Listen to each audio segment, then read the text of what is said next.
The desert don't speak much, but when it does, it sounds like the hush between two heartbeats. Most mornings I wake before the sun, listening to that hush roll across the sand.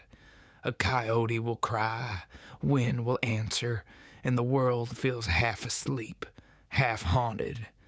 Maybe that's the way I like it, quiet enough to hear the truth echo back. I've spent years out here with nothing but a horse named Juniper and the sound of old hinges swinging in my mind.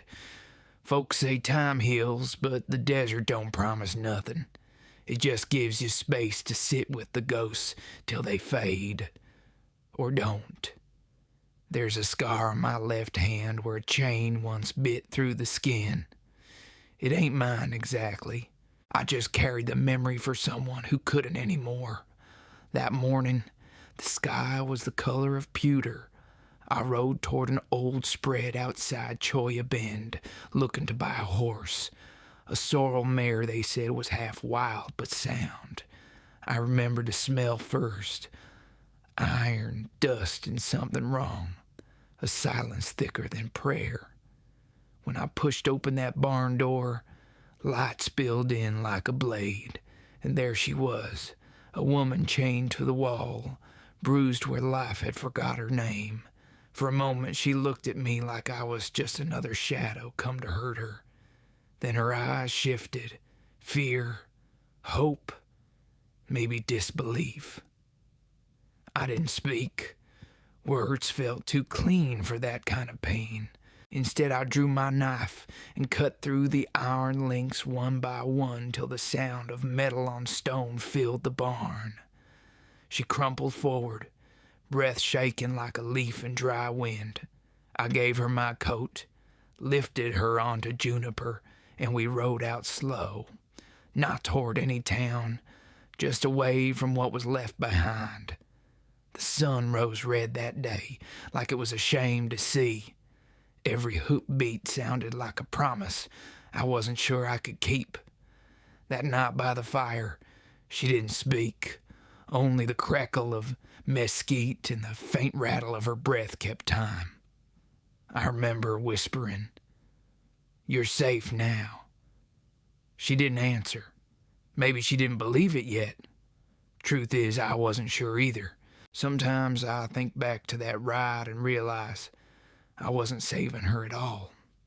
Maybe she was the one pulling me out of something I'd buried too deep to name. The desert has a way of mirroring a man's soul.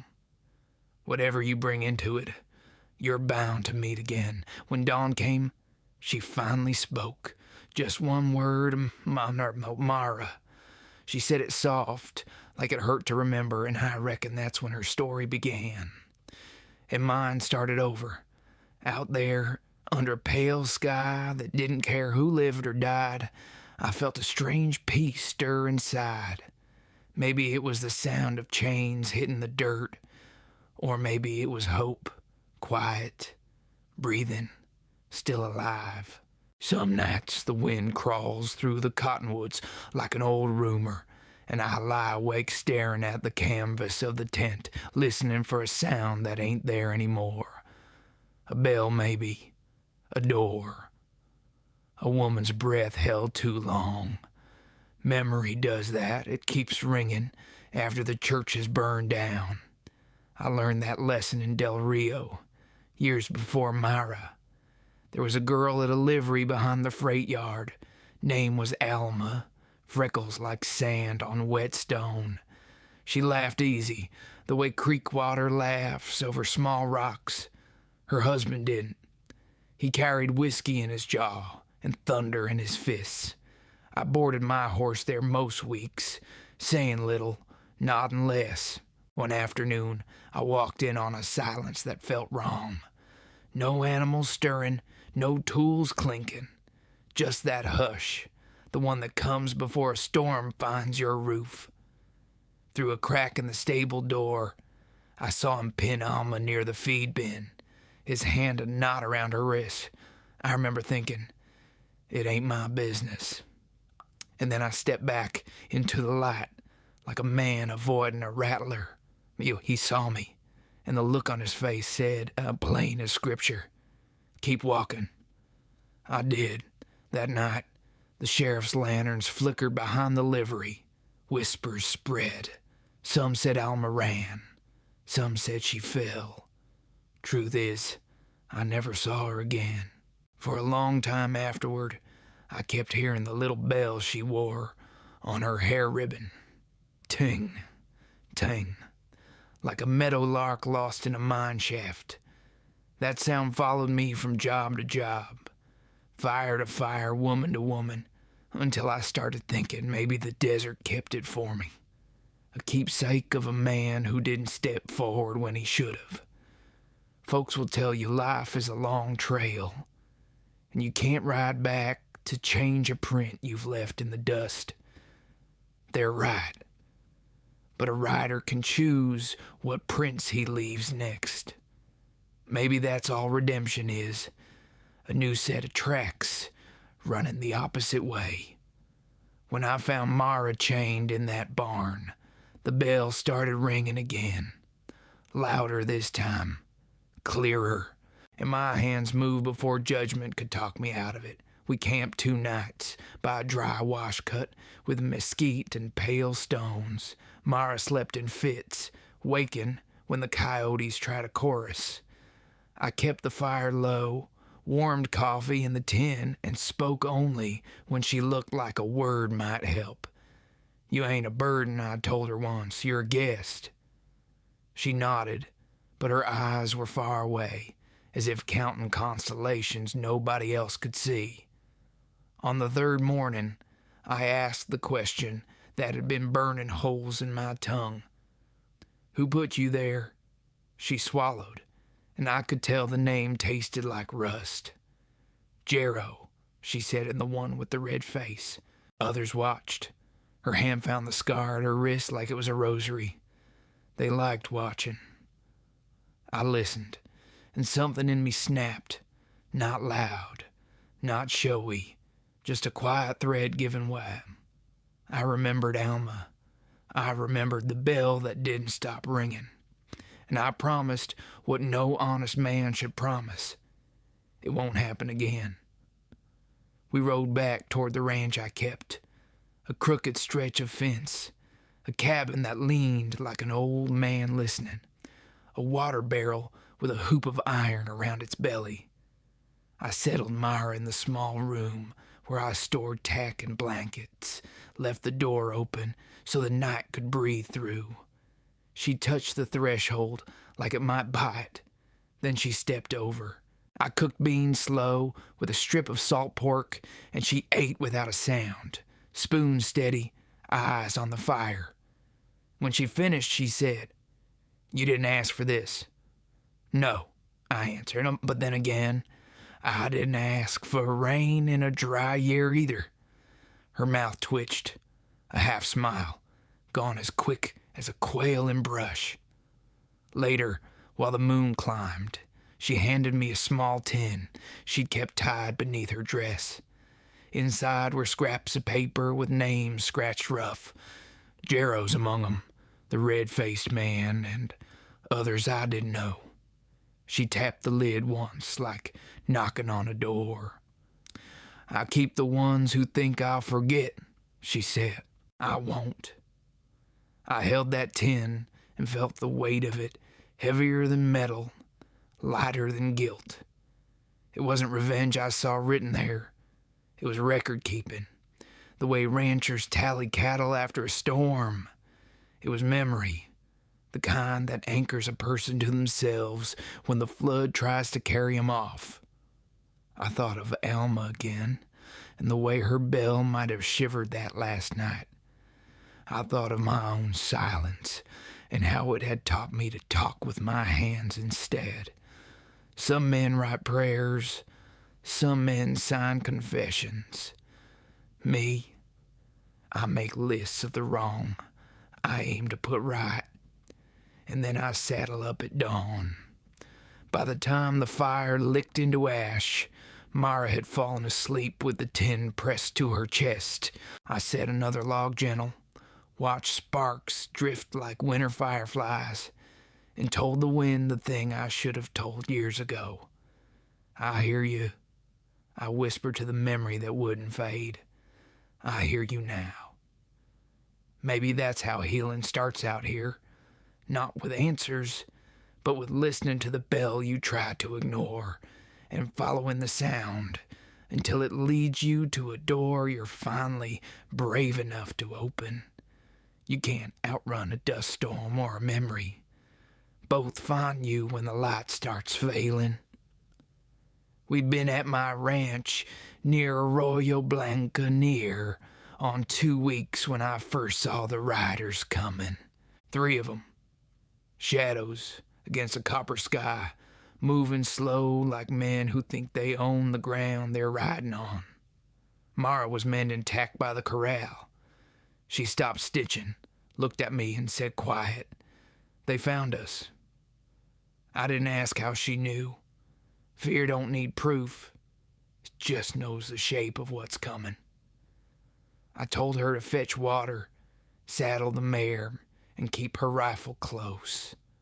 Her hands trembled once, then went steady like a blacksmith's hammer. That's when I understood. She'd been preparing for this day long before she met me.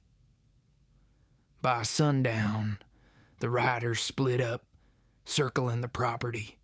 I could hear spurs kissing gravel and laughter that didn't have any humor left in it. I loaded my Winchester, counted the shells twice, then set a few tricks along the fence. Tripwire, nails, the kind of lessons a man learns after losing too much. Myra worked beside me without a word, her braid falling loose, eyes sharp as flint. When the night finally dropped, we waited. The desert went still. Even the crickets held their breath. Then came a creak from the porch, boots on the step, and a voice I hadn't heard but once. Jero. He was taller than I'd pictured, with a scar running from his jaw to his ear and that grin, the kind men wear when they think pain is a kind of joke. "Morning, rancher," he said, though the stars were out. "We come for what's ours." Mara stepped from the shadows before I could stop her. Her rifle was steady, but her voice shook just once when she said, "You come for a ghost, Jero, and I ain't one no more." He laughed, slow and mean. "Look at you, talking like a man's equal. You forget what you are, girl." She lifted the barrel higher. "I remember every second you tried to make me forget." There ain't much time to think in moments like that. The world shrinks to the click of a hammer, the draw of breath before thunder. I fired first, not to kill, just to make the message clear. The bullet sang past his hat, took the crown clean off. He staggered, more insulted than scared. The next few minutes tore by in flashes. Gunfire, dust, hooves kicking the corral. The scream of a man who met one of Mara's traps. She fought like someone who'd been waiting her whole life to finish a sentence. Each shot a word, each breath a verse. When Jero charged, she didn't flinch. One squeeze of the trigger, and the story ended where it began, in a barn, under a red sky. Afterward, I found her standing near the fence, breath fogging the cold air, rifle slack in her hand. The moon lit the dust on her face till she looked carved from the same earth we'd bled on. She said, "It's done." I nodded, but truth is, I knew better. The past don't die. It just changes shape. We buried Jero near the wash. No marker, no prayer. The desert took him quiet, the way it takes everything. Mara watched, not crying, not smiling, just breathing like a soul relearning the weight of air. Later, by the fire, she spoke again. "There's more names in that tent," she said. "Men who watched, men who cheered." I looked at her, the glow flickering over the scar at her wrist. "You want to go after 'em?" She nodded. "You don't have to come." I already did, I said. That night, sleep wouldn't touch me. I kept hearing the sound of the chain hitting dirt, the ring of metal that started all this, and somewhere in that half-dark, I realized what it meant. This wasn't vengeance. It was reckoning. Maybe for her. Maybe for me. Maybe for the whole damn world that stood quiet too long. When the dawn came soft and gold, we packed light. Water, bullets, dried meat, and that tin of names. As we saddled up, Mara looked toward the horizon and whispered, "I thought freedom would feel different." I said, "It will, once we've ridden far enough to stop hearing their ghosts." She nodded, and we rode out slow, side by side, our shadows stretching long behind us like two stories finally willing to meet the sunrise. And as the wind caught our trail, I thought about every wrong I'd ever watched happen, every time I turned away. This time, I wasn't turning. This time, I was riding straight into it. We rode east for days, following the old cattle road that wound through arroyos and ghost towns where wind played sheriff. The land out there don't forgive easy. It holds memories, the way old bones hold ache, quiet, but always there. Every sunrise burned the horizon clean, and every night the stars came down close enough to touch, as if the heavens themselves wanted to listen. Mara didn't talk much. She carried that tin in her saddlebag, guarding it like a heartbeat. Now and then she'd open it and trace a name with her thumb. I never asked what she saw. Some ghosts a man can't help lay to rest. They belong to the one who lived 'em. We found the first of those names holed up in a town called Caliente, a gambler with gray whiskers and a limp. He was dealing cards, laughing too loud, his hands twitchy from guilt or gin. Mara stepped through the saloon doors like dust, following the wind. When he looked up and recognized her, the smile dropped from his face, like a coin through a crack in the floor. She didn't raise her gun, she just said, "I remember." That was all. And somehow, that word did more damage than any bullet could. He nodded once, left the table, walked out into the heat, and we never saw him again. After that, the ride changed. The edge in her eyes softened. She laughed once when my horse sneezed midstream and soaked my boots. That sound, small, bright, unexpected, reminded me what peace used to feel like. Maybe redemption don't ride in with trumpets, or maybe it tiptoes back, disguised as laughter. At the next town, we traded the tin of names for a new trail, one that didn't point toward blood. I told her there's a place north of Pecos where the grass still grows tall and the river runs clean enough to drink from your hands. She asked, would we belong there? I said, don't reckon the land cares who you've been, only how gentle you step on it. We crossed plains where antelope watched from the ridges and hawks cut circles above. The days blurred into gold, the nights into silver. Each mile put more dust between us and the ghosts. Each mile, her shoulders straightened a little more, her eyes turned outward instead of back. One evening, camped by a mesquite fire, Mara asked, do you ever stop seeing it? The things you couldn't fix? I poked the coals and thought about Alma, about Jero, about the barn that smelled of rust. No, I said, but I reckon you can learn to see around it, like looking at the sun through branches, still bright, just broken into pieces you can stand to face. She smiled at that, soft and slow. Then I'll keep looking, she said. Her voice held a peace I hadn't heard before, not freedom yet, but the echo of it. The following morning, clouds rolled in from the west, thick as smoke. We rode through rain that smelled like new beginnings, the kind that soaks deep enough to stir the roots of things you thought long dead. When we reached my land again, the hills were greener than I remembered, and the cabin still leaned, but somehow looked less lonely. Inside, I lit a fire, hung her coat by the door, and brewed coffee that tasted of char and mercy. We didn't talk about staying. We didn't have to. The quiet between us said enough, a language made of shared breath and burnt coffee. That night, thunder muttered far off, rolling slow across the plains. Mara stood by the window, staring into the dark. She said, "I used to think vengeance was all I had left." I told her, "Vengeance burns quick, but the ones who lit the match, they never expect what grows out of the ashes." She turned then, eyes reflecting firelight and rain, and whispered, "What grows?" I smiled. "Home, if you let it." Outside, the rain eased.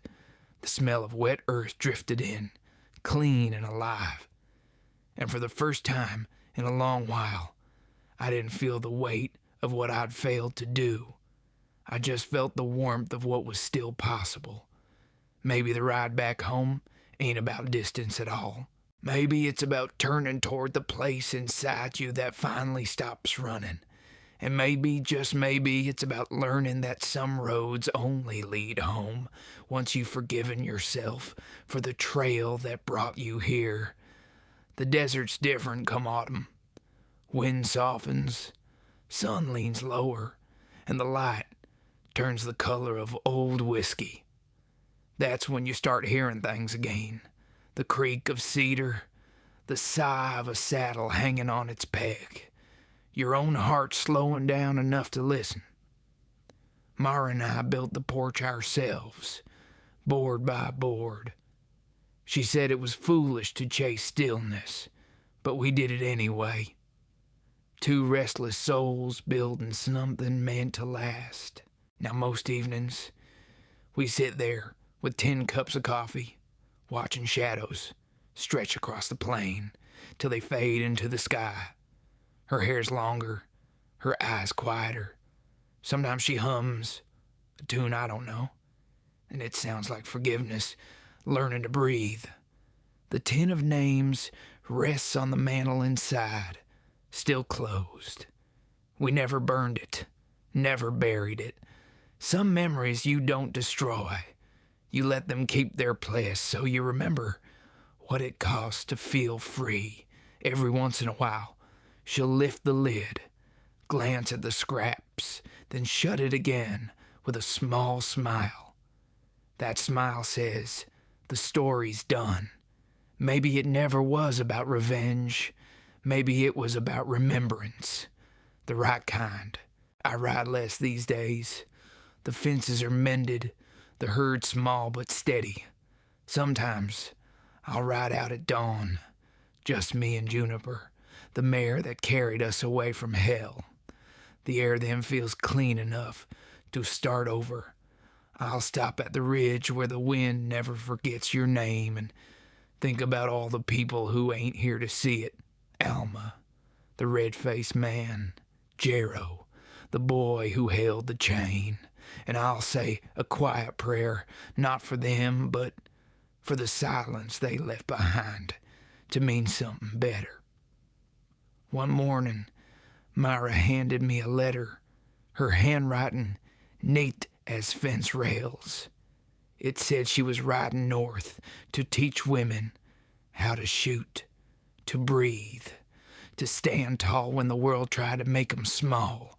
She wrote, "You taught me how to live without fear. I'll spend the rest of my days teaching others to do the same." There weren't no tears when she rode off, just a warmth, a pride that settled deep. I watched till she was a dot against the mesa, then gone, and I knew the story hadn't ended. It had just changed its trail. Now the nights get long again. The coyotes sing low and the fire cracks gentle in the stove. Sometimes I talk to the empty chair beside me, tell it about the rains, the calves, the new roof that don't leak no more. The wind listens, and I swear it carries those words somewhere she can hear 'em. I reckon folks like us don't ever get full peace, only quieter storms. But quiet's enough. Quiet's honest. It don't pretend the hurt never happened. It just lets you rest alongside it without flinching. Out here, that's as close to heaven as most of us get. Last week, I found a wild rose growing near the trough. Pink against the dust, stubborn as hope. I didn't plant it, and I sure don't aim to pick it. Some things you just let be so you can remember what mercy looks like. The days fade one into another, soft as a sigh, and each sunset feels like a benediction, light spilling over land that's seen too much and forgives anyway. Sometimes when the air cools and the stars start humming, I think back to that barn, the chains, the woman who walked out of the dark, and I whisper to the wind, we lived. It ain't loud, but it's true. Maybe that's what love really is, not holding on too tight, not chasing what's gone, just sitting still long enough to let it rest beside you, like the evening breeze on a tired heart. And maybe love ain't about holding on. It's about learning to let go gentle.